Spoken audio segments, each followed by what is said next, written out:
Bienvenidos al programa Tu Palabra. ¡Qué bendición!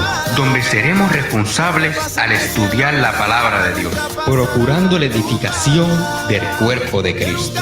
Presentando los retos a la iglesia de hoy. trayendo aliento y esperanza. Tu Palabra. ¡Qué bendición!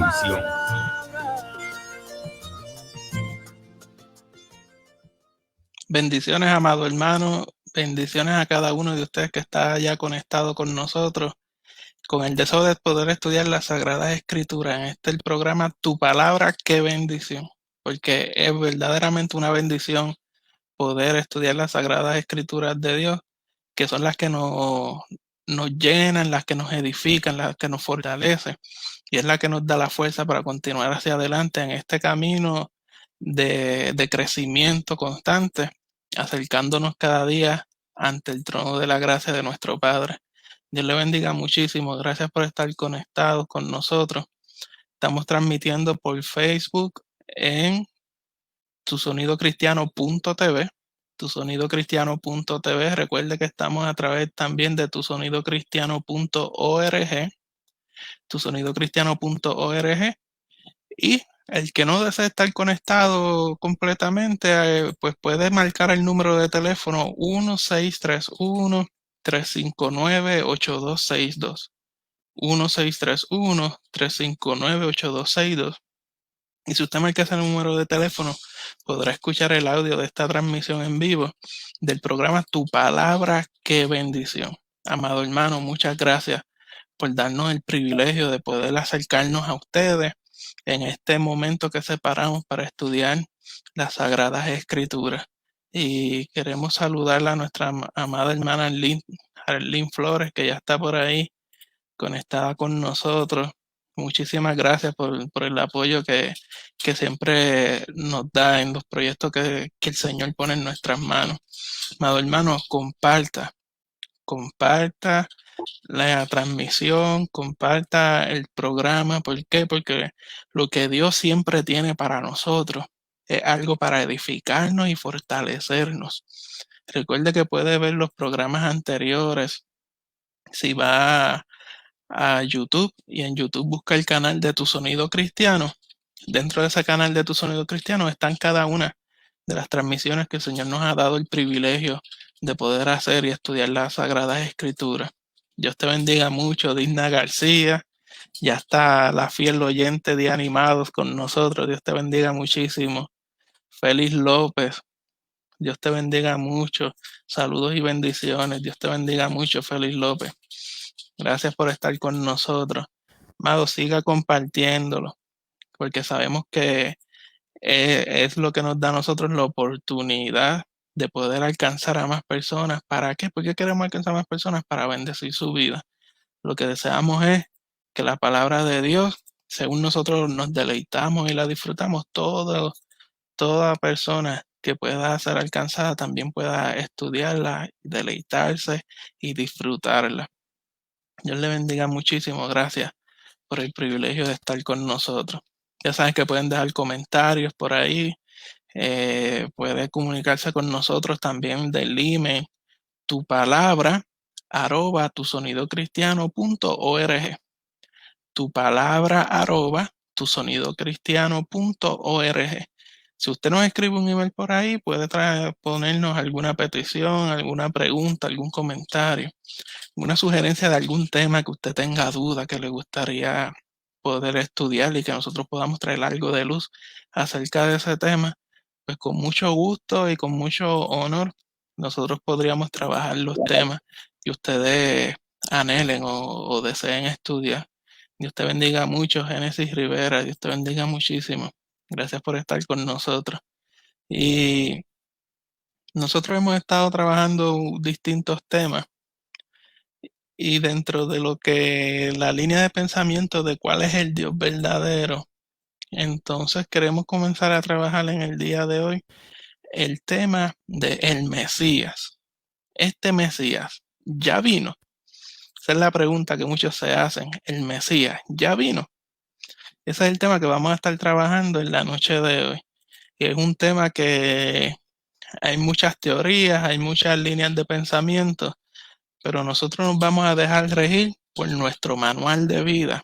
¿Y cuál es nuestro manual de vida? Nuestro manual de vida son las Sagradas Escrituras. Las Sagradas Escrituras son los que nos guían, nos dirigen y rigen nuestra vida. Así que a través de ellas es que nosotros vamos a estudiar este tema, el Mesías ya vino. Dios te bendiga muchísimo, Pastora María Díaz. Gracias por el apoyo. La amamos muchísimo. Gracias por estar conectada con nosotros. Y vamos a comenzar de lleno ya con este estudio del Mesías si ya vino. ¿Por qué? Porque tenemos grandes cosas que quiero que usted busque su libreta, apunte. ¿Por qué? Porque sé que hay muchos pensamientos, pero es una manera que vamos a ver en la noche de hoy de cómo yo puedo también hasta compartir mi pensamiento, mi fe, lo que yo creo con otras personas que tal vez piensan de otra manera. Así que busque su Biblia, busque lápiz, busque papel, libreta, que vamos a comenzar con el estudio, el Mesías ya vino. Así que comenzamos. Y para comenzar el estudio del Mesías, si ya el Mesías vino, lo primero que tenemos que hacer es poder definir qué es el Mesías, para saber de qué es lo que estamos hablando, quién es ese Mesías. Y para hacer esto, la manera tal vez más correcta de poderlo hacer es viendo qué significa eso Mesías. Y el Mesías podemos verlo en el arameo Michija o el hebreo Michija, que lo que significa es el ungido. Si lo vemos desde el punto de vista del idioma arameo y hebreo, lo que significa es el ungido. Ahora, Mesías también dentro del idioma griego es lo que nosotros conocemos como Christos, o sea, Cristo en latín. Así que Mesías y Cristo tienen el mismo significado para nosotros cuando estemos estudiando las Sagradas Escrituras. Ahora bien, cuando estamos hablando del hebreo, este término de Mesías, yéndonos a esos primeros libros de la Biblia, podemos ver que este término de Mesías en realidad designaba a una persona que había sido ungido con aceite sagrado. ¿Y para qué se ungían a personas con aceite sagrado? Para llevar a cabo una labor dentro del pueblo judío y dentro de la experiencia de adoración y de servicio a Jehová Dios. ¿Ok? Y nosotros podemos ver que dentro de esas personas que eran ungidas con aceite sagrado, por tanto, el término Mesías en ese sentido se le aplica. Lo podemos ver que una de esas personas era el sumo sacerdote. Y este sumo sacerdote era ungido con aceite y lo podemos identificar en Levítico 21, versículo 10. En Levítico 21, versículo 10 dice, y el sumo sacerdote entre sus hermanos, y mira aquí el detalle, sobre cuya cabeza fue derramado el aceite de la unción y que fue consagrado para llevar las vestiduras. No descubrirá su cabeza ni rasgará sus vestidos. Así que podemos decir que el sumo sacerdote podía llevar ese título de Mesías. ¿Por qué? Porque había sido ungido con aceite sagrado. Ahora, otra persona que tal vez podía llevar este título de Mesías, yéndonos por esa línea de pensamiento, es el rey. El rey, usted recuerda cuando seleccionaron a Saúl, y después cuando se selecciona a David, ¿qué fue lo que se hace? Se le unge la cabeza con aceite. Y lo vemos en 2 de Samuel, capítulo 1, versos 14 y 16. Cuando está toda esta traba de la guerra que Saúl quería levantar contra David, vemos en el verso 14 que dice, y le dijo David, ¿cómo no tuviste temor de extender tu mano para matar al ungido de Jehová? Está hablando del rey Saúl. En el verso 16. Y David le dijo, tu sangre sea sobre tu cabeza, pues tu misma boca atestiguó contra ti diciendo, yo maté al ungido de Jehová. Así que este término de Mesías se aplica, como ya mencionamos, a las personas ungidas con aceite sagrado. ¿Para qué? Para llevar una tarea en específico. Así que también podemos ver, vimos el sumo sacerdote, ya vimos el rey, que podrían llevar ese título de Mesías. Y vamos a ver ahora que este título también era aplicado a los patriarcas Abraham e Isaac. Y no solamente a los patriarcas Abraham e Isaac, sino que nosotros podemos ver algo que siempre llama la atención y nos deja pensando. Si nosotros vamos a Isaías 45, verso 1. Isaías 45, verso 1. Dice, así dice Jehová a su ungido, a Ciro, al cual tomé yo por su mano derecha para sujetar naciones delante de él y desatar lomos de reyes, para abrir delante de él puertas y las puertas no se cerrarán. Oye, aquí vemos la Sagrada Escritura y Jehová específicamente diciendo, así dice Jehová a su ungido Ciro. Ciro, el rey de Persia, una persona que no practicaba la religión judía ni tenía temor de quién era ese Jehová Dios. Se le llama ungido. Y el ungido es que el Mesías. Ahora, ¿cómo es posible que a estas otras personas también se le pueda llamar ungido o Mesías? Porque lo que podemos ver en la Sagrada Escritura es que fueron personajes a quienes se le fueron confiados los intereses del reino de Dios.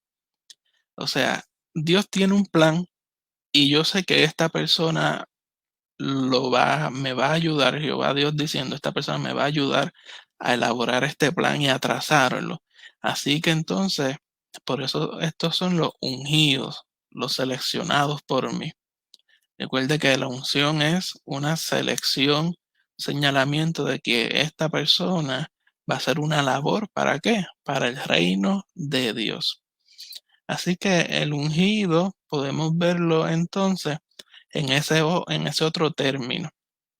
Ahora, vamos entonces a presentar ahora un pasaje bíblico que presenta como decimos, un hito, un antes y un después de lo que es el término del Mesías. Y quiero que usted preste atención porque esto es algo ahora muy importante. Y lo vemos en 2 de Samuel, capítulo 7, de los versos 12 al 16. 2 de Samuel 7, de los versos 12 al 16. Y está en este momento el profeta Natán hablándole a David, dándole una profecía al rey David.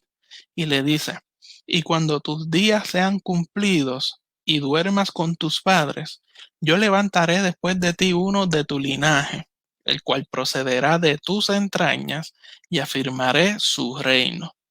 Él edificará casa a mi nombre, y yo afirmaré para siempre el trono de su reino. Yo le seré el padre, él me será mi hijo. Y si él le hiciere mal, yo le castigaré con vara de hombres y con azotes de hijos de hombres. Pero mi misericordia no se apartará de él como la parte de Saúl, al cual quité de delante de ti. Y será afirmada tu casa y tu reino para siempre delante de tu rostro, y tu trono será estable eternamente. Dejamos claro que aquí tenemos al profeta Natán hablándole al rey David. Y cuando Dios prometió a David que el trono y el cetro se quedarían siempre dentro de su familia, entonces este término de ungido, de Mesías, adquirió el sentido particular de representante de la línea real de David. Así que ya no solamente es una persona que es consagrada y apartada, sino que desde este punto se presenta entonces que va a ser un descendiente de David, con todas esas características de esa profecía que le fue dada al rey David por parte del profeta Natán en esta experiencia. Y nosotros vamos entonces a comenzar a ver de ahora en adelante en el término histórico de lo que es el desarrollo del pueblo judío y ese Antiguo Testamento y aún en el Nuevo, que ya el Mesías no es solamente una persona a quien se le unge con aceite, sino que viene de la descendencia de David. ¿Y con qué? Y con unos propósitos mayores. Si nosotros vamos al Salmo 132, versículos 10 y 11, podemos identificarlo. Dice, por amor de David tu siervo, no vuelvas de tu ungido el rostro. En verdad juró Jehová a David y no se retractará de ello. De tu descendencia pondré sobre tu trono. Ahí vemos, y como quien dice, certificamos que ese ungido, ese Mesías, es descendencia del rey David.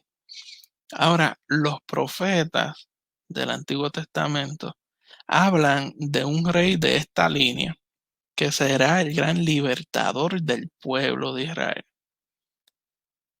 Así que ya el Mesías es un ungido con aceite de la descendencia de David, con características específicas, y ahora comenzamos a ver que será el gran libertador del pueblo de Israel. En Jeremías 23, versos 5 y 6. Jeremías 23, 5 y 6 dice, he aquí que vienen días, dice Jehová, en que levantaré a David renuevo justo, y reinará como rey, el cual será dichoso y hará juicio y justicia en la tierra. En sus días será salvo Judá, e Israel habitará confiado, y este será su nombre con el cual le llamarán Jehová, justicia nuestra. Así que es el ungido con aceite consagrado. Se le confía los intereses del reino de Dios. Es descendiente de David y vemos que será un libertador del pueblo de Israel. En Miqueas 5:2 entonces vemos algo clave de este Mesías. En Miqueas 5:2 vemos, pero tú, Belén Efrata, pequeña para estar entre las familias de Judá, de ti me saldrá el que será Señor de Israel. Y aquí vemos, y sus salidas son desde el principio, desde los días de la eternidad. Así que el origen de este Mesías se remonta a los días de la eternidad. Ya no estamos hablando de cualquier Mesías, de cualquier ungido. Estamos hablando de uno que su inicio es desde la eternidad. En Isaías 9, versos 5 al 7, dice, porque todo calzado que lleva el guerrero en el tumulto de la batalla y todo manto revolcado en sangre serán quemados pasto del fuego, porque un niño nos es nacido, hijo nos es dado, y el principado sobre su hombro, y se llamará su nombre admirable, consejero, Dios fuerte, Padre eterno, príncipe de paz. Vea esto, lo dilatado de su imperio y la paz no tendrán límite sobre el trono de David y sobre su reino, disponiéndolo y confirmándolo en juicio y en justicia desde ahora y para siempre. El celo de Jehová de los ejércitos hará esto. Así que dentro de la profecía de Isaías, capítulo 9, versos 5 al 7, entonces estamos viendo que este Mesías establecerá para siempre el trono. ¿Y el reino de quién? De David. ¿Por qué? Porque es descendencia del rey David. Ahora, este título de Mesías por excelencia se une a la persona de este príncipe anunciado por las profecías que estamos viendo. Y así que se le llama Mesías de la misma manera que también se le menciona en la Sagrada Escritura como hijo de David. Y si pasamos entonces a Mateo 1, verso 1, dice, libro de la genealogía de Jesucristo, hijo de David, hijo de Abraham. Está haciendo señalamiento de quién? Del Mesías. Se le llama Mesías e hijo de David desde este punto en adelante. Ahora, para los creyentes judíos y cristianos, el Mesías es el ungido, o sea, es decir, aquel que recibe por el Espíritu de Dios reposando sobre él el poder de liberar a su pueblo. ¿Y para qué? Y para establecer su reino. Por parte del Espíritu de Dios que reposa en él, recibe el poder de liberar a su pueblo y establecer su reino. Así que ya nosotros tenemos un panorama más claro de las características o lo que se puede esperar de este Mesías.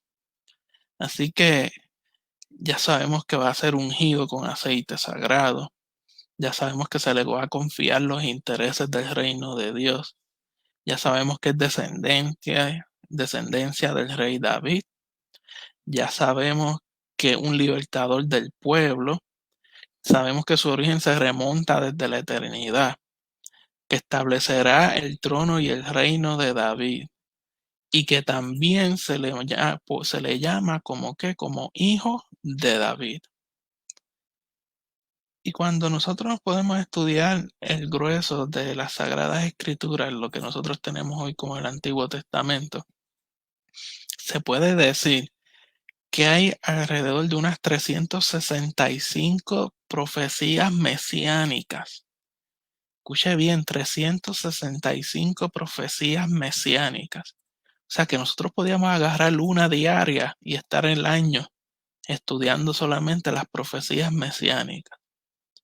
Ahora, estas profecías mesiánicas que vemos en las Sagradas Escrituras, lo que hacen es que anuncian sobre la persona del Mesías, anuncian sus acciones, anuncian su doctrina de una forma directa o lo que podríamos decir de una forma indirecta. O sea que hacen referencia al Mesías. Así que estas profecías, ¿qué es lo que hacen? Van señalando, dando características de este Mesías. Si nosotros las estudiamos con detenimiento, nosotros podríamos entonces decir, este es el Mesías o este no es el Mesías. Yo podría entonces decir, el Mesías ya vino o el Mesías no ha venido. ¿Ok? Ahora bien, dentro de esas 365 profecías mesiánicas, nosotros vamos a presentar solamente algunas de ellas, porque no nos daría el tiempo jamás y nunca de poderlas estudiar todas. Y vamos a ver algunas de ellas que las queremos ir mencionando desde ahora. Y es que primero ya vimos que va a ser descendiente de la tribu de Judá. Este Mesías va a ser descendiente de la tribu de Judá. Va a tener su nacimiento en Belén. Tendrá un nacimiento de una virgen. Vivirá en el momento de matanza de los niños de Belén. Otra profecía es que va a haber una huida a Egipto. Especifican también las profecías que tendrá predicación en Galilea y en las cercanías del río Jordán. Presentan las profecías que va a ser despreciado por el pueblo judío. Presentan también que habrá lo que se conoce como una entrada triunfal en Jerusalén y sobre un pollino. O sea, es una profecía doble, tiene dos cosas. Entrada triunfal sobre un pollino. También presenta que va a ser traicionado por uno de los suyos, una persona cercana a él. Presentan también las profecías que va a ser vendido por 30 piezas de plata. Presentan también que ese precio de 30 piezas de plata sería devuelto. También presentan las profecías que durante su juicio este Mesías se mantendría en silencio. Las profecías presentan que sufrirá por todas las personas. Presentan que este Mesías será crucificado con malhechores. Presenta que sus manos y sus pies serían perforados. Presentan las profecías que va a ser escarnecido y despreciado. También nos señala que le darían a beber vinagre, que su costado sería traspasado, que sobre sus ropas echarían suertes. También nos presenta que ninguno de sus huesos sería quebrados. Otra profecía es que va a ser sepultado en una tumba de ricos. Y las dos, que son claves y esenciales, presentan que las profecías presentan que este Mesías resucitaría después de su muerte y que ascendería al cielo. Y esas son de las 365 que hay, que podríamos estudiar, esas son las que vamos a presentar y evaluar en la noche de hoy. ¿Para qué? Para ver si este Mesías ya vino. Ahora, dentro de estudiar si el Mesías ya vino, nosotros tenemos que entonces ver todas las posibilidades que pueden haber de que haya un Mesías. Y permítame presentarle algo que a mí me dejó pensando desde que lo vi. Y me estuvo muy interesante que quiero presentarles. Mire esto. Dentro del primer siglo de nuestra era cristiana, o sea, de nuestra era, lo que nos referimos es de esos primeros 100 años después de lo que se conoce en la historia después de Cristo, hubo no menos de 10 pretendientes que se conocieron como 10 pretendientes a Mesías. Así que ese interés de ser Mesías no es algo nuevo. Desde que se mencionó las profecías, hay intereses de poder ser el Mesías. Ahora, aquellos tal vez que podríamos decir reclamantes judíos, reunieron grandes números de personas, de seguidores, les dieron promesas de redención y aún de liberación física. Pero, ¿qué pasó con ellos? Pues vamos a comenzar a verlo. Y es interesante, ¿por qué? Porque aún en las mismas sagradas escrituras se nos hacen señalamientos de algunas personas que se autodenominaron el Mesías. ¿Ok? Y vamos entonces directito a lo que es Hechos capítulo 5, versos 34 al 39. Hechos capítulo 5, versos 34 al 39. En este pasaje bíblico tenemos que tener en claro lo que está ocurriendo. Y es que para este tiempo ya habían apresado a los apóstoles por haber estado predicando. ¿Por qué? Porque los fariseos no querían que se predicara acerca de lo que Cristo había hecho y su mensaje. Así que ellos estaban en la cárcel y de momento estos apóstoles se desaparecieron de la cárcel. Lo interesante es que estaban en la cárcel porque estaban predicando. Se desaparecen de la cárcel. Y cuando los buscan, a que usted no sabe dónde los encuentran. Los encuentran en el templo, enseñando y predicando nuevamente. Ahora, esto puso a los fariseos, quienes siempre estaban en contra de todo lo que tenía que ver con Jesús, los puso muy, muy, muy enojados.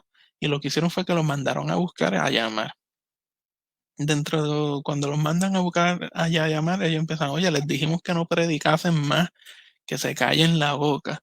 Y entonces sale podríamos decir, un sermón de parte de Pedro. Y Pedro comienza a darle explicaciones a ellos de por qué ellos están predicando. Y dentro de ese sermón, Pedro les deja muy claro saber que ellos mismos habían matado a Jesús, el Mesías. Entonces, los fariseos lo que deseaban era darle muerte a estos apóstoles. Y dentro de esta problemática que se conoce en este momento como este concilio, esta reunión donde están los fariseos y los apóstoles, ocurre algo interesante. Y entonces entramos al versículo 34 del capítulo 5 de Hechos. Dice, entonces levantándose en el concilio, o sea, en esta reunión que había, un fariseo llamado Gamaliel, mire las características, doctor de la ley, venerado de todo el pueblo. Sobre una persona, un fariseo de respeto y renombre. Este Gamaliel mandó que sacasen fuera por un momento a los apóstoles de esta reunión que tenían. En 35 dice, y luego dijo, vamos a ver qué dice este doctor. Varones israelitas, mirad por vosotros lo que vais a hacer respecto a estos hombres. Porque antes de estos días se levantó Teudas diciendo que era alguien. A este se unió un número como de 400 hombres, pero él fue muerto y todos los que le obedecían fueron dispersados y reducidos a nada. Verso 37. Después de este se levantó Judas el Galileo en los días del censo y llevó en pos de sí a muchos pueblos. Pereció también él y todos los que le obedecían fueron dispersados. Y en el 38 y 39 culmina él diciendo, ahora os digo, apartaos de estos hombres, dejadlos, porque si este consejo o esta obra es de los hombres, se desvanecerá. Pero si es de Dios, no la podréis destruir, no seáis tal vez hallados luchando contra Dios. Está Gamaliel diciéndole, tengan cuidado lo que van a hacer con estos hombres. Recuerden, y aquí es donde vamos a entrar, que se levantó Teudas y Judas el Galileo. Ahora, ¿quiénes fueron estos Teudas y Judas el Galileo que estaba Gamaliel hablando? Permítame comenzar por el verso 37, haciendo referencia a Judas el Galileo. Se menciona a Judas el Galileo. Judas el Galileo fue un dirigente político y religioso judío. Este ofreció resistencia armada al censo con propósitos fiscales, que con propósitos fiscales había sido decretado en la provincia romana de Judea por el legado romano en Siria Quirino alrededor del 6 después de Cristo. O sea, se levantó y ofreció Judas el Galileo una resistencia armada en contra de un censo que se iba a llevar a cabo. Y mira qué interesante, alrededor del 6 después de Cristo. Todavía Jesús no estaba niño. Dice, esto sucedió poco después de que Judea, con el destierro de Herodes Arquelao, pasase a ser administrada directamente por Roma. Su revuelta fue duramente reprimida por los romanos. Estos acontecimientos también son relatados por Flavio Josefo en la Guerra de los Judíos, el libro 2, capítulo 8, y en las Antigüedades Judías, el libro 18. Y vemos también que entonces Gamaliel hace referencia a este Judas el Galileo. Ahora, este Judas el Galileo dirigió un asalto a la guarnición romana en Séforis. Son unos 7 kilómetros de Nazaret, o sea, muy cerca de donde estaban. Entonces la capital de Galilea, que ese tiempo era la capital de Galilea. Lo que me interesa es esto, mire, Josefo no menciona la muerte de Judas, pero informa de que sus hijos Iago y Simón fueron ejecutados por el procurador Alejandro para el año 46. O sea, varios años después de que Gamaliel hiciera esta aseveración. Algunos historiadores también consideran que este Judas el Galileo fue crucificado poco después de la resistencia al censo. Este Judas el Galileo que se quiso levantar como un libertador, ofreciendo resistencia armada al censo de Roma, logró reunir a muchos seguidores. Sin embargo, pereció, sus seguidores se dispersaron y nunca se supo más ni de sus intenciones, ni de lo que planteaba Judas el Galileo, y mucho menos se volvió a ver luego de que le dieran muerte. ¿Cuáles fueron algunas de las profecías que vimos? Que permanecería ese reino por siempre del Mesías. Luego entonces, si regreso un poco atrás al verso 36, hace referencia a que se levantó Teudas. Ahora, ¿quién es este Teudas? Permítame aclarar que en los registros históricos se mencionan dos Teudas distintos. Uno anterior, que es muy probable al que Gamaliel estaba haciendo referencia, que este Teudas no se autoproclamó ser el Mesías o un Cristo, pero sí levantó revueltas en contra del Imperio Romano. Y la gente comenzó a considerarlo como un Mesías, como un Salvador. Pero él no se autodenominó Salvador o Mesías. Sin embargo, hubo otro Teudas que ocurrió después de este censo, o sea, después del año 46, que este Teudas se jactaba de ser el Salvador. Atrajo a más de 4,000 personas y en una revuelta contra los romanos fue asesinado por Cuspio Fado y sus seguidores se dispersaron y ¿sabe qué? No se supo nada más de Teudas ni de sus seguidores. Ahora, dentro de la Sagrada ya vemos a Judas el Galileo, ya vimos a dos Teudas, y aún dentro de las mismas Sagradas Escrituras se hace referencia a otra persona mencionada como aquel egipcio. No se le pone un nombre en específico, se menciona como aquel egipcio. Y aquel egipcio lo podemos identificar en Hechos capítulo 21, versos 37 al 39. Hechos capítulo 21, versos 37 al 39. En esta ocasión vemos una situación parecida a lo que los apóstoles estaban viendo cuando Pedro levanta defensa.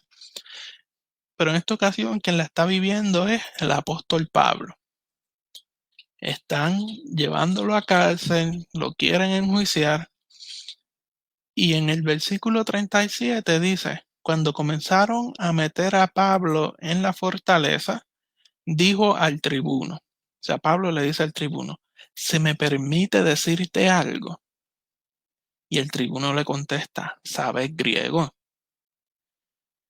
¿No eres tú aquel egipcio que levantó una sedición antes de estos días y sacó al desierto los 4,000 sicarios?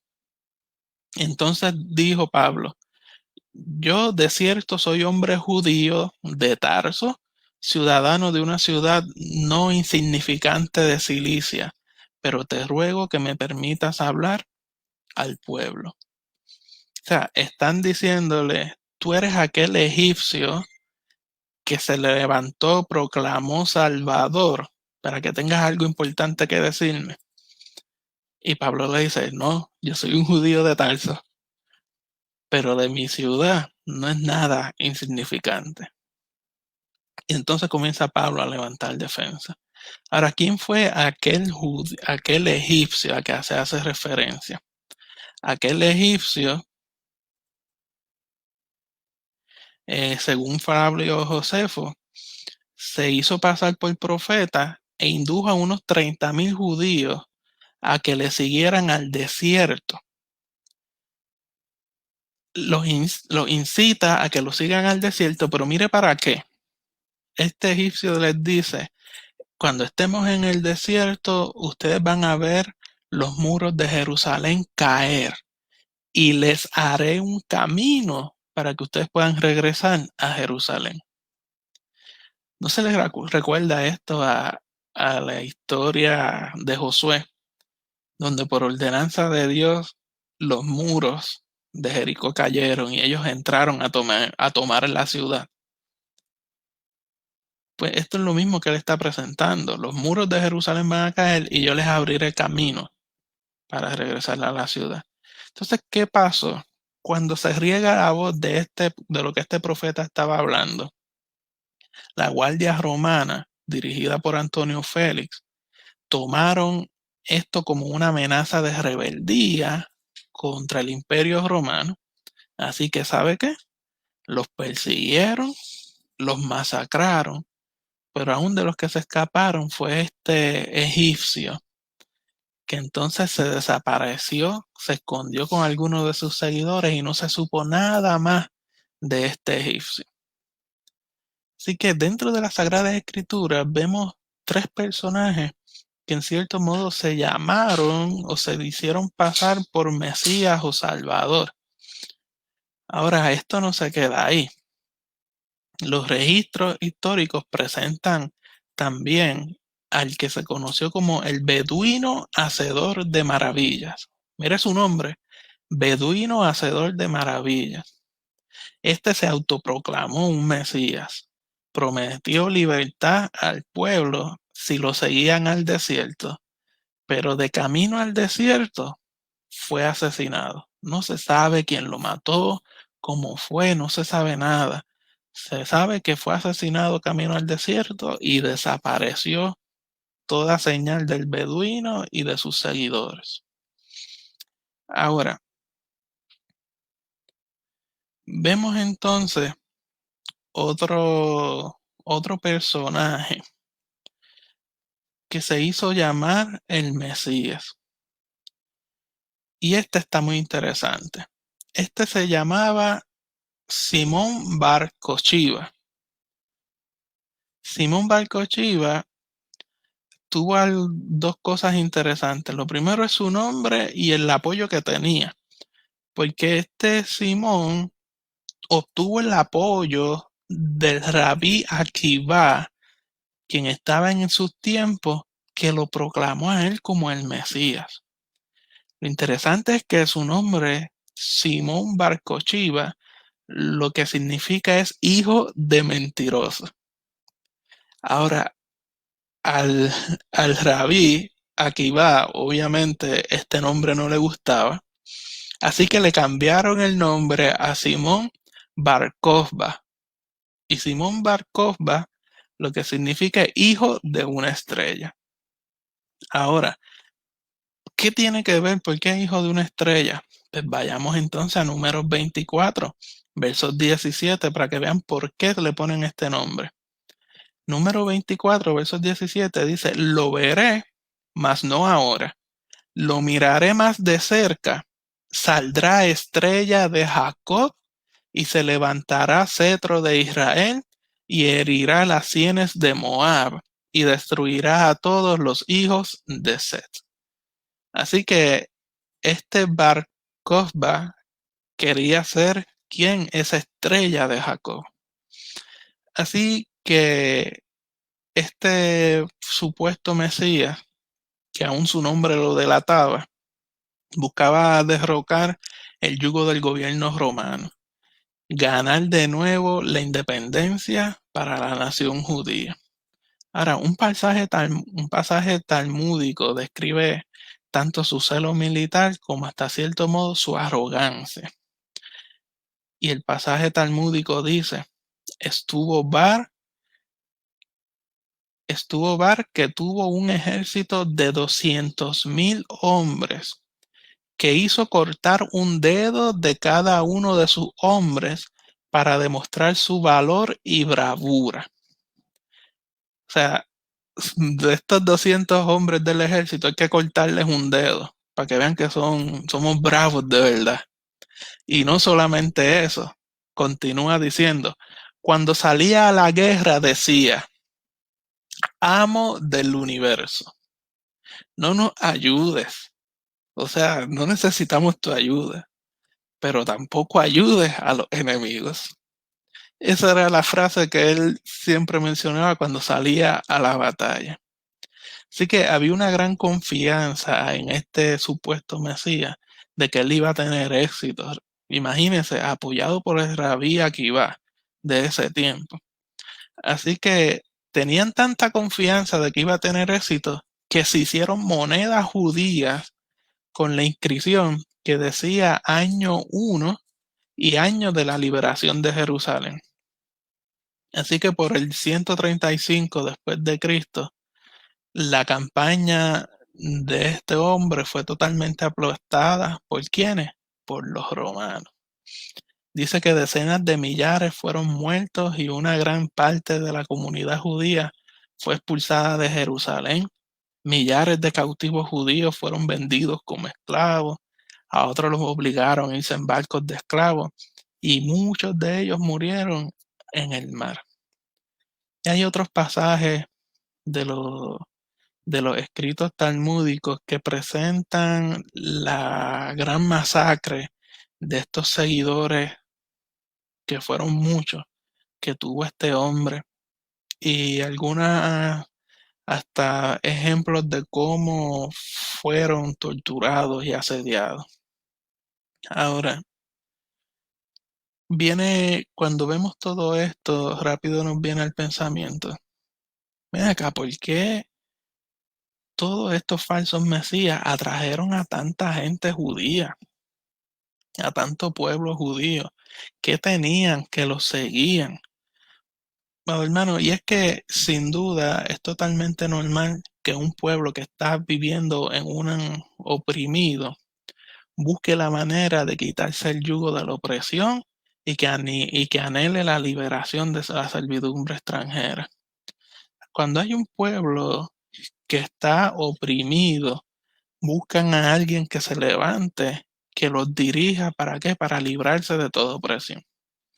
Y esto me recuerda entonces a una experiencia que nos contó el pastor Manuel Torres cuando fue a visitar las iglesias de Cuba. Y él cuenta que cuando estaba en las iglesias de Cuba, cantaban el coro de Cristo me hizo libre. Y él cuenta que cuando cantaban Cristo me hizo libre, Cristo me hizo libre, cada vez que decían la palabra libre, los hermanos cejaban el puño y levantaban los puños al aire y decían, libre, Cristo me hizo libre. Y lo cantaban con ese ímpetu, que el pastor Manuel le causa curiosidad y luego se acerca al pastor de allá de Cuba y le hace el comentario, oye, que muchos los hermanos se gozan esos coros de libertad. Y el pastor le dice, bueno, ellos están cantando libre, pero están hablando de la libertad, del castrismo que nosotros vivimos aquí, que nos tiene en opresión. O sea, si se levanta allí, dentro de ese pueblo, una persona que dice que es enviada por Dios y comienza a levantarse como un posible Mesías, créame que va a haber personas que lo van a seguir. ¿Por qué? Porque el pueblo está oprimido, está cansado de esa experiencia de opresión. Además de esto, recuerde que el pueblo judío tuvo la experiencia de que Moisés le mostró lo que puede hacer un redentor. Moisés es un tipo del Mesías, un redentor, y cómo un pequeño número de personas puede escapar de las garras de una nación poderosa. Ellos lo experimentaron con Moisés. Además, las guerras de los macabeos le demostraron también al pueblo judío que una minoría acompañado de Jehová Dios puede resultar victoriosa sobre la mayoría pagana. ¿Por qué? Porque ellos sí verdaderamente creían que con Cristo y con Dios es todo posible. Así que estos profetas o estos falsos mesías siempre lo que hacían eran apelar ¿a qué? Al Torá, a la ley y a las creencias del pueblo judío. Ahora me llama la atención porque aun cuando usted busca dentro de las historias, siempre hay un momento que dice, pero hubo un hombre. Pero hubo un hombre. Su nombre, Yeshua el Nazareno. todos los escritos, aún en las Sagradas Escrituras y de los historiadores, dice, hubo un hombre, Yeshua el Nazareno. Era diferente de los demás. Yeshua realizó milagros verificables. No vino en su propio nombre. O sea, no se autoproclamó, sino que vino en el nombre de quién? De su Padre del cielo. Él aludía a los falsos mesías que vendrían en Juan capítulo 5, 43, diciendo, yo vengo en el nombre de mi Padre y ustedes no me reciben. Si viene otro en su propio nombre, a ese los recibirán. Él se los advirtió. Ahora lo interesante es que este Yeshua, este hombre que marcó la diferencia en la historia, apeló no solamente al pueblo judío, sino que atrajo a muchos de los gentiles también. Aunque estaba al tanto de la iniquidad del gobierno romano, ¿qué hizo? Tomó un denario romano y señaló que una persona verdaderamente espiritual no debe estar exageradamente preocupada por el dinero romano que lleva la imagen del César pagano. En Mateo 22, 21 nos demostró y nos enseñó que la principal preocupación debe ser darle a Dios lo que es de Dios. Este Yeshua, el Nazareno, vio a su propio pueblo en pecado y su llamado, por lo tanto, fue primeramente para que su pueblo se arrepintiera, porque el reino de los cielos se ha acercado. En Lucas 13, del 1 al 5, este mismo Yeshua el Nazareno declaró que a menos que se arrepientan, todos perecerán. O sea que hubo un hombre que trajo primero un mensaje distinto y una presentación distinta de lo que se llamó ser el Mesías. Y me llama la atención porque el historiador Josefo, que vivió durante la primera parte del primer siglo, este hombre dijo, en aquellos días estaba Yeshua, un hombre sabio, si podemos llamarlo hombre. Este Yeshua hizo milagros, atrajo a muchos de los judíos y los griegos. Él era un Mesías. Vemos el historiador Flavio Josefo haciendo esa declaración. Y es tan y tan así que vemos entonces al Rabí Saúl de Tarso. Sí, póngale el nombre, Rabí Saúl de Tarso. ¿Quién? Pablo, el apóstol Pablo. En 1 Corintios 2:2, que dice, decidí hablarle solo del Mesías y principalmente de su muerte en el madero. Ahora, pero ¿por qué esta gente señalan entonces a Yeshua el Nazareno como el Mesías? ¿Qué ocasionó que ellos dicen este fue el Mesías?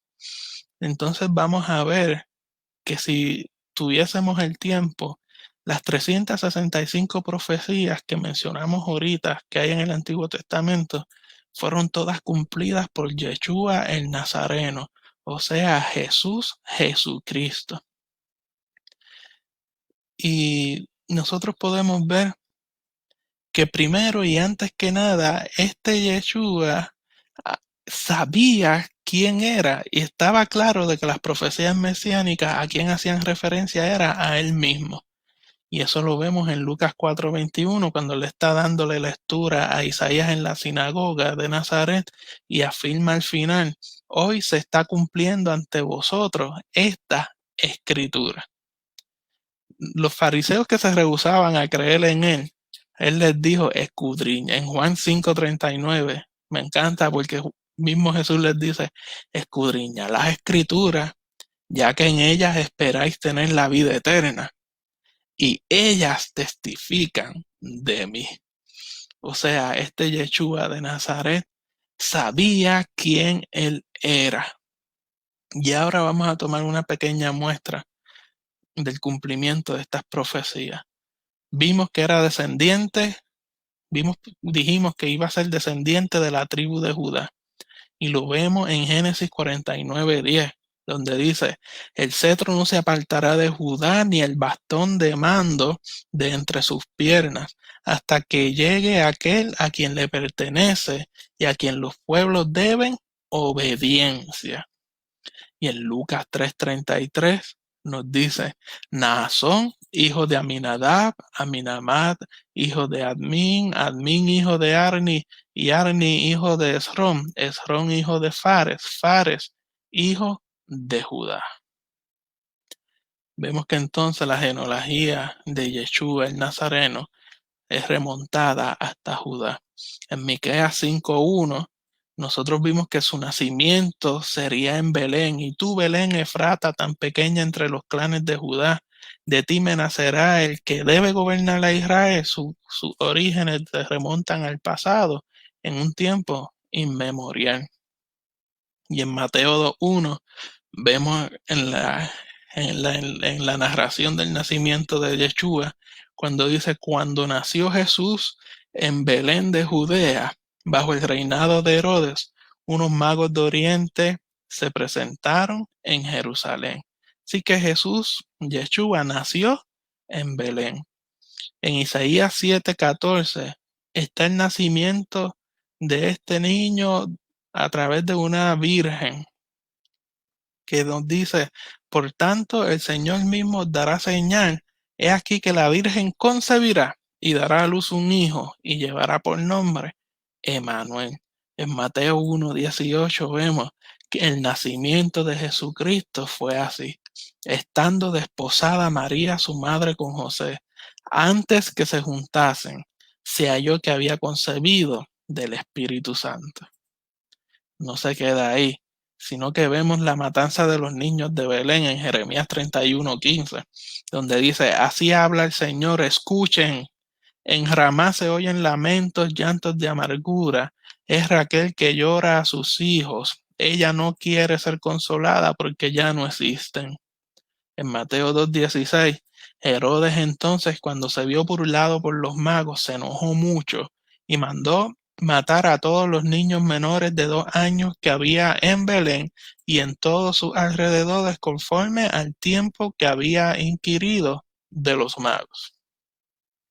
Así que para el tiempo de Jesús hubo una matanza de los niños de Belén. En Oseas 11:1 nos presenta, cuando Israel era muchacho, yo lo amé y de Egipto llamé a mi hijo. Hubo una salida hacia Egipto. Y en Mateo 2:14 dice, José se levantó, tomó de noche al niño y a su madre y se fue ¿a dónde? A Egipto. En Isaías 8:23 es presentado que la predicación de este Mesías iba a ser en Galilea y en las cercanías del río Jordán. Y en Mateo 4:12-16, entonces vemos cuando Jesús se enteró de que Juan había sido arrestado, se retiró a Galilea y dejando Nazaret, se estableció en Capernaum, a orillas del lago, en los confines de Zabulón y Neftalí, para que se cumpliera lo que había sido anunciado por el profeta Isaías. Tierra de Zabulón, tierra de Neftalí, camino del mar, país de la Transjordania, Galilea de las naciones.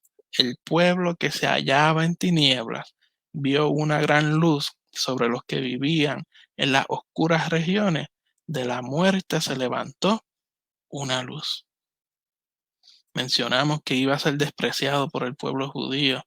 En Isaías 53:3 dice, despreciado, desechado por los hombres, abrumado de dolores y habituado al sufrimiento, como alguien ante quien se aparta el rostro, tan despreciado que lo tuvimos por nada. En Juan 1:11 nos presenta, a lo suyo vino y los suyos no les recibieron. En Zacarías 9:9 nos presenta la entrada triunfal en Jerusalén y no solamente eso, sobre un pollino. Dice, alégrate mucho, hija de Sión, grita de júbilo, hija de Jerusalén. Mira que tu rey viene hacia ti, él es justo y victorioso, es humilde y está montado sobre un asno, sobre la cría de un asna. Y en Juan 12, versos 13 y 14, se presenta cuando Jesús entra y que dice, tomaron ramas de palmera y salieron a recibirle y clamaban, Hosana, bendito el que viene en el nombre del Señor, el Rey de Israel. Y halló Jesús un asnillo y montó sobre él, como está escrito. Vimos también que las profecías nos señalaban que iba a ser traicionado por uno de los suyos. En Salmo 41:10, hasta mi amigo más íntimo en quien yo confiaba, el que comió mi pan, se puso contra mí. Marcos 14:10, entonces Judas Iscariote, uno de los 12, de los que comían el pan de la Santa Cena con él, fue a los principales sacerdotes. ¿Para qué? Para entregárselo.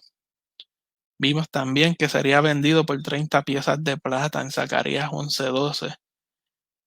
Yo les dije, si les parece bien, páguenme mi salario, y si no, déjenlo. Ellos pesaron mi salario, 30 siclos de plata. Y en Mateo 26:15 dice, y les dijo, ¿qué me querréis dar? Y yo os lo entregaré. Y ellos le asignaron 30 piezas de plata. En Zacarías 11:13 vemos que ese precio de las 30 platas sería devuelto. Y en Mateo 27:6 y 7 dice que los principales sacerdotes, tomando las piezas de plata, dijeron, no es lícito echarlas en el tesoro de las ofrendas, porque es precio de sangre. Y después de consultar, compraron con ellas el campo del alfarero para sepultura de los extranjeros. Vemos también que la profecía en Isaías 53:7 dice que durante su juicio, este Mesías iba a guardar silencio. Y en Mateo 26:62 al 63 dice, y levantándose el sumo sacerdote dije, ¿no responden nada? ¿Qué testifican estos contra ti? Pero Jesús callaba. Entonces el sumo sacerdote le dijo, te conjuro por el Dios viviente que nos digas si tú eres el Cristo, el Hijo de Dios. Y Jesús callaba. La profecía en Isaías 53:4 al 5 nos dice que iba a sufrir por todos los demás. Y en Mateo 8:16 y 17 se nos dice, y como fue ya tarde, trajeron a él muchos endemoniados, y echó los demonios con la palabra y sanó a todos los enfermos, para que se cumpliese lo que fue dicho por el profeta Isaías, que dijo, él mismo tomó nuestras enfermedades y llevó nuestras dolencias. En Isaías 53:12 nos presenta que iba a ser crucificado junto con los malhechores. Y en Mateo 27:38 nos dice, entonces crucificaron con él a dos ladrones, uno a la derecha y otro a la izquierda. En Salmo 22:16 nos dicen que sus manos y sus pies serían perforados.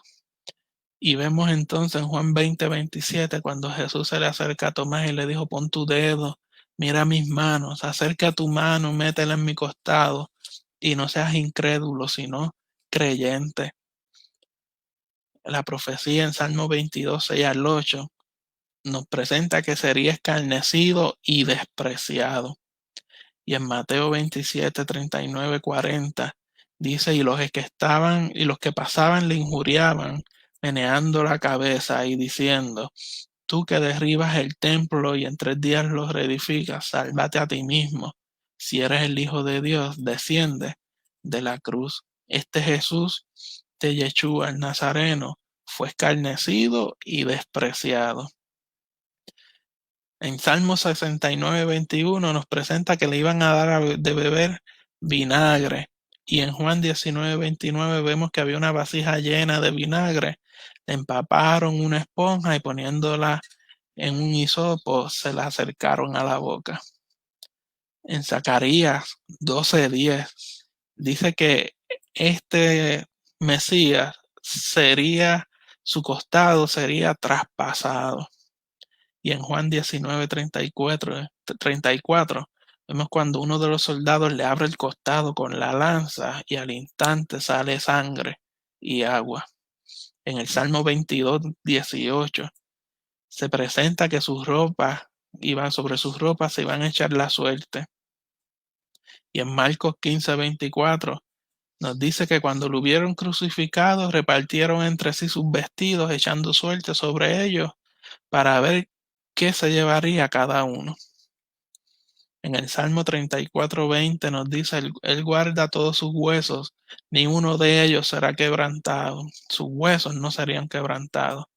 Y en Juan 19:33 nos presenta, mas cuando llegaron a Jesús, como le vieron ya muerto, no le quebraron las piernas como era acostumbrado.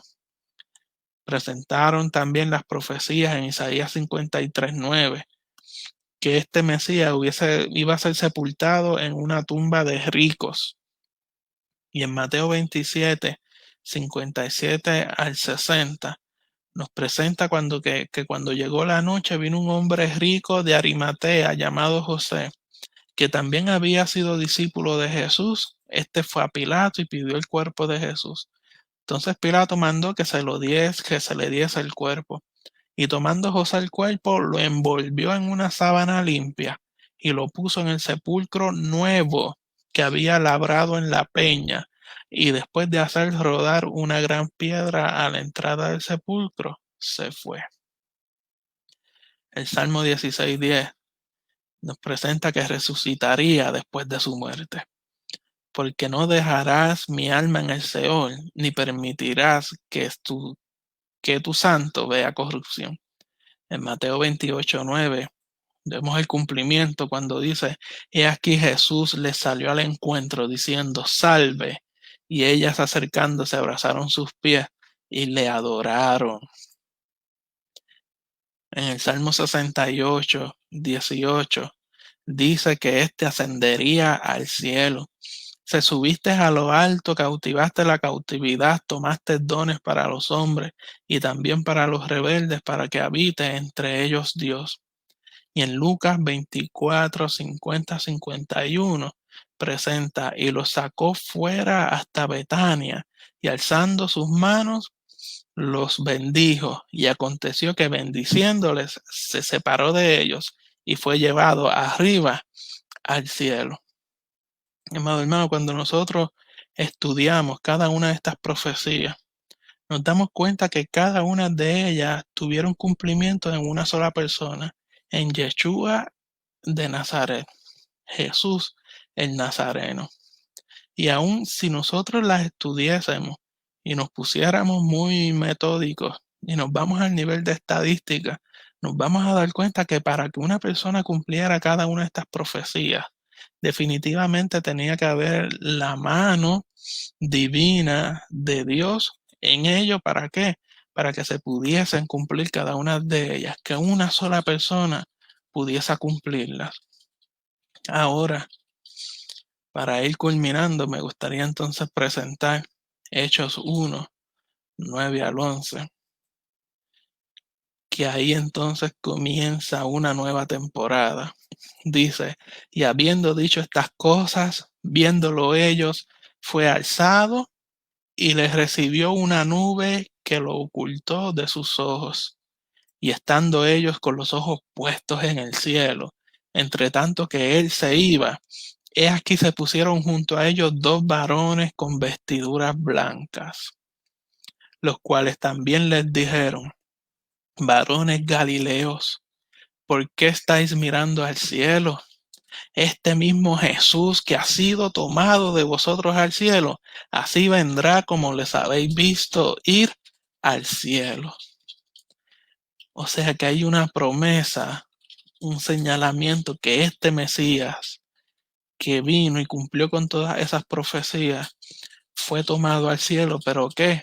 Pero regresará. Y no era para menos. ¿Por qué? Porque vemos en Juan entonces, si vemos entonces en Juan capítulo 14, versos 1-3, ya Jesús les había hablado de esto. Jesús les dijo, no se turbe vuestro corazón, creéis en Dios, creed también en mí. En la casa de mi Padre muchas moradas hay. Si así no fuera, yo os lo hubiera dicho. Voy pues a preparar lugar para vosotros. Aquí va a preparar lugar para vosotros. Y si me fuere y os preparare el lugar, vendré otra vez y os tomaré a mí mismo para que donde yo estoy, vosotros también estéis. O sea, este Mesías que cumple con cada una de las profecías, al que podemos identificar como el Mesías verdadero, por lo tanto este Mesías sí vino, no solamente viene y cumple con las profecías, sino que deja entonces una promesa hecha. ¿Y cómo no vamos a confiar de un hombre que cumplió cada una de las profecías que lo señalaban a él de una manera milagrosa, que sabemos que no había manera humana ni había posibilidad alguna que pudiese una sola persona cumplir con todas las profecías? ¿Cómo no hemos de confiar en su palabra? ¿Cómo no hemos de confiar en su promesa? Y acerca de esto, el apóstol Pablo en 1 Tesalonicenses 4, 16 y 17 nos arroja luz sobre esto, diciéndonos: porque el Señor mismo, con voz de mando, con voz de arcángel y con trompeta de Dios, descenderá del cielo, y los muertos en Cristo resucitarán primero. Luego nosotros, los que vivimos, los que hayamos quedado, seremos arrebatados juntamente con ellos en las nubes para recibir al Señor en el aire, y así estaremos siempre con el Señor. Así que este Mesías, Yeshua el Nazareno, quien estaba claro de quién era, quien cumplió con cada una de las profecías, no solamente vino y cumplió con ellas, sino que cuando termina al final de su cumplimiento de cada una de ellas, dice: no solamente las cumplí, sino que te dejo una promesa. ¿Cuál es la promesa? De que vengo de regreso. ¿A qué? A tomar a los míos. ¿A llevarlos a dónde? Al cielo, a morar juntamente conmigo. Así que nosotros debemos vivir confiados de que el Mesías al cual nosotros le servimos, el Mesías al cual nosotros le adoramos, es único en su clase. No hay otro que se compare. Y ya ha venido, ¿para qué? Para que nosotros tengamos salvación y vida eterna creyendo en Él. Y no se quedó ahí, como bien dijo, sino que dejó una promesa. ¿De qué? De que regresaría. Por tanto, tenemos entonces que tener en claro y poder identificar cuál va a ser ese Mesías de esa segunda venida. Y ese punto lo vamos a discutir en el próximo programa de la semana que viene. El Mesías de la segunda venida. ¿Qué características tiene ese Mesías de la segunda venida? ¿Para qué? Para que nosotros podamos identificarlo y estar alerta de cuál es el verdadero Mesías de la segunda venida. Amado hermano, muchas gracias por estar con nosotros. Espero que haya sido de bendición, que usted haya podido afianzar su fe de quién fue este Mesías, Jesucristo. Ahora sí podemos ponerle nombre, Yeshua de Nazaret, que fue quien cumplió con cada una de esas promesas, con cada una de esas profecías. Saludamos por ahí. Tenemos a Panchi Rodríguez, que está conectada con nosotros, Virginia García, Carely Díaz, Félix González. Tenemos a Carlos Torres, Selvin Acosta, Pablo Lozada, Rosa Ramos, Maribel Rivera, Esteban Cruz, Helen Santos, Damaris Morales, Amparo Torres, Zulaika Peña. Tenemos por ahí a Mirna Ortiz, Eva García. Amado hermano, muchas gracias por estar conectado con nosotros, estudiando la Sagrada Escritura, que son, ¿qué es lo que hacen las Sagradas Escrituras? Nos dan certeza, confianza de en qué y en quién hemos creído. Así que les invitamos al próximo programa de la semana que viene, donde vamos a estudiar el Mesías de la segunda venida. ¿Quién será? ¿Cómo será el Mesías de la segunda venida? Dios le bendiga mucho. Muchas gracias por estar con nosotros.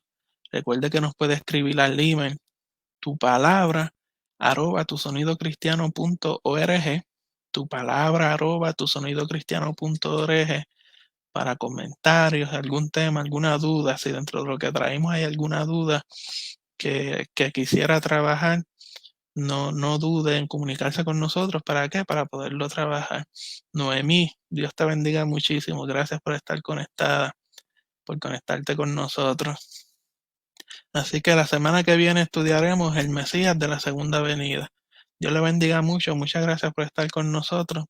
Y nos vemos la semana que viene en este programa Tu Palabra. ¡Qué bendición! Dios le bendiga mucho. Deseamos haber bendecido su vida trayendo el aliento de la palabra de Dios. Recuerde que puede escribirnos al email tupalabra@tusonidocristiano.org. Gracias por haber sido parte del programa Tu Palabra. ¡Qué bendición! Tu palabra que ahuyenta mis dudas y que trae luz.